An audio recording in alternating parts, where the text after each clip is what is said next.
एवं सेतेबेले जेतेबेले बिजू बाबू मृत्युवरण करथिले बिजू बाबूंकर अस्थि की आनिबा पई मध्य नवीन बाबू टिके प्रयास करि नथिले सेतेबेले विजय महापात्र सेतेबेलर विधायक विजय महापात्र वरिष्ठ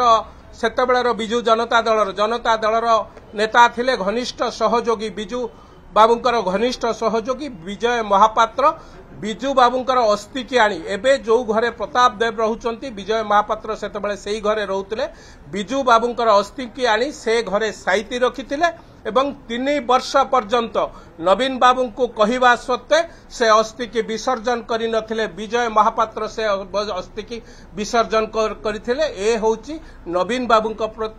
बाबूंकर बिजू बाबूंक प्रति श्रद्धा एवं सम्मान सेही भली भाबे आपण माने समस्त जानिचंती से कथा को आमे बिजू बाबूंक मृत्यु परे श्मशान रे जतेबेले जुई जळुथिला सारा ओडिसावासी कांदुथिले नवीन बाबू एवं तांकर बड़ भाई सेतेबेले को होटेल रे कोन करूथिले से कथा मध्य ओडिसावासी जानिचंती से विषय जदि चाहिबे आमे मध्य आपण मानकू से विषय रे सामयिक सूचना देई परिबो सेही भली भाबे बिजू बाबूंकर दशहा कार्य रे नवीन बाबू मध्य निजे नंडा हवा पाई राजी नथिले एवं धौलीर से जो गणेश घाट ठारे आमे मु मध्य सेठी उपस्थित थिली एवं बिजू बाबूंकर दशहा कार्य रे ओडिया